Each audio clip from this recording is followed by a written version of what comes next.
Arjun Rajpur laws से भाग तो रहा था, पर एक याद थी जो उसका पीछा नहीं छोड़ रही थी।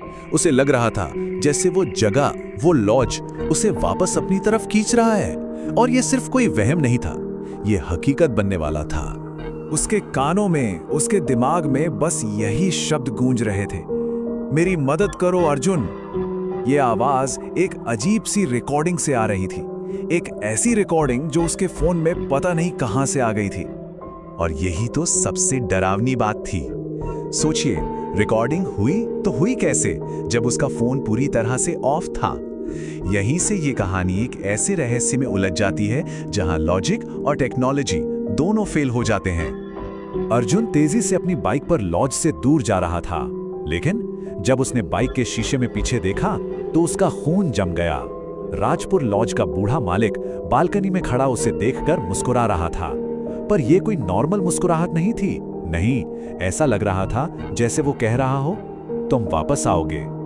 अर्जुन को लगा शहर पहुंच गया तो शायद उस डर से बच गया, लेकिन वो कितना गलत था। असली दहशत तो अब शुरू होने वाली थी, जो उसके फोन के जरिए उसके घर तक, उसकी सबसे सेफ जगह तक पहुंच चुकी थी। घर पहुंचते ही वही रिकॉर्डिंग फिर से बजने लगी, लेकिन इस बार कुछ बदला हुआ था। उस रिकॉर्डिंग में एक नई और भी ज्यादा खौफनाक आवाज जुड़ गई थी, जो कह रही थी, वापस आओ अर्जुन।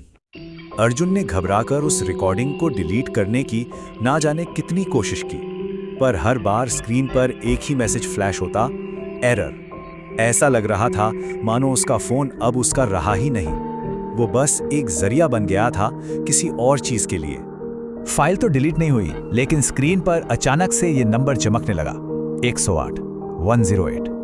ये एक सुराग था, उसके डर का पता, कमरा नंबर 108। और फिर इससे पहले कि फोन अपने आप रीस्टार्ट होता, स्क्रीन पर यह आखिरी भयानक मैसेज आया।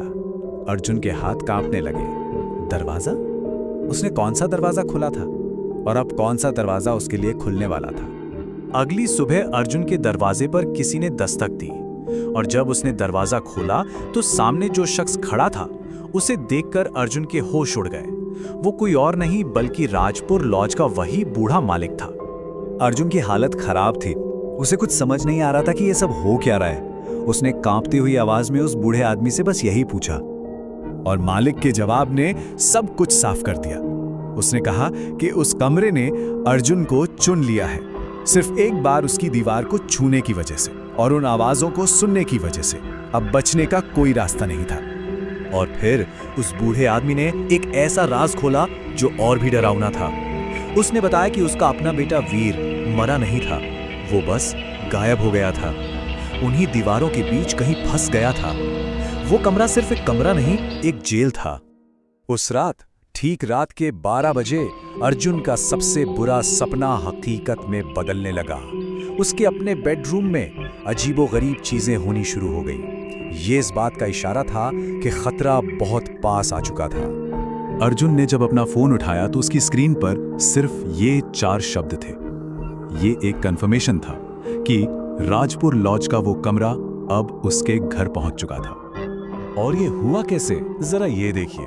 सबसे पहले बेडरूम की दीवार से पानी टपकना शुरू हुआ, फिर उस गीली दीवार पर एक दरवाजे का आउटलाइन जैसा बनने लगा, और फिर जैसे कोई जादू हो, दीवार के अंदर से एक असली पुराना लकड़ी का दरवाजा बाहर निकल आया। वो नया नया बना दरवाजा धीरे धीरे एक चरमराहट की आवाज के साथ खुलने लगा, और उसके पीछे था घना अंधेरा, ऐसा अंधेरा जो उसे अपनी तरफ खींच रहा था। दरवाजे के उस पार अंधेरे से एक दर्द भरी आवाज आई जो मदद मांग रही थी। ये वही आवाज थी जो उसने रिकॉर्डिंग में सुनी थी, पर इस बार ये बहुत पास थी, बहुत असली। इससे पहले कि अर्जुन कुछ समझ पाता, उस अंधेरे में से एक सूखा हड्डियों वाला हाथ बिजली की तेजी से बाहर निकला और उसने अर्जुन की कलाई को कसकर जकड़ लिया। वो उसे अंदर खींचने लगा। ठीक उसी पल लॉज का बूढ़ा मालिक ना जाने कहां से वहां आ गया और वो चीख कर बोला। उसने जो कहा, उसने उस चीज की असलियत बता दी। वो हाथ वीर का नहीं था, वो तो बस कमरे की एक परछाई थी, एक जाल था जो नए शिकार को फांसने के लिए बनाया गया था। दरवाजा तो गायब हो गया, लेकिन अपने पीछे एक भयानक सच और एक बहुत मुश्किल सवाल छोड़ गया। बूढ़े मालिक ने कमरे का राज तो बता दिया था, पर अब अर्जुन को एक ऐसा फैसला लेना था जो नामुमकिन था। तो सवाल ये है कि ये परछाई आखिर है क्या? देखिए, कमरा जिसे भी निगलता है उसकी आखिरी यादों को, उसकी आवाज को चुरा लेता है और फिर इन्हीं यादों का इस्तेमाल करके वो एक परछाई बनाता है जो अगले शिकार को अपनी तरफ खींचती है। ये कभी न खत्म होने वाला जाल है। अर्जुन को लगा कि शायद सब कुछ खत्म हो गया है, पर वो गलत था। अगली रात ठीक 12 बजे उसका फोन फिर से रोशन हुआ। वो डरावना सिलसिला दोबारा शुरू होने वाला था। फोन की स्क्रीन पर यह मैसेज चमक रहा था और ठीक उसी वक्त अर्जुन की बेडरूम की दीवार पर एक बार फिर धीरे धीरे एक दरवाजे की आकृति उभरने लगी। तो अब सवाल ये नहीं है कि आगे क्या होगा, सवाल ये है कि अर्जुन क्या करेगा। क्या वो डर के मारे खुद ही दरवाजे के अंदर चला जाएगा, या वो कमरे का सामना करेगा और उसे हराने की कोशिश करेगा। ये कहानी यहीं एक ऐसे मोड़ पर खत्म होती है जो हमें सोचने पर मजबूर कर देती है।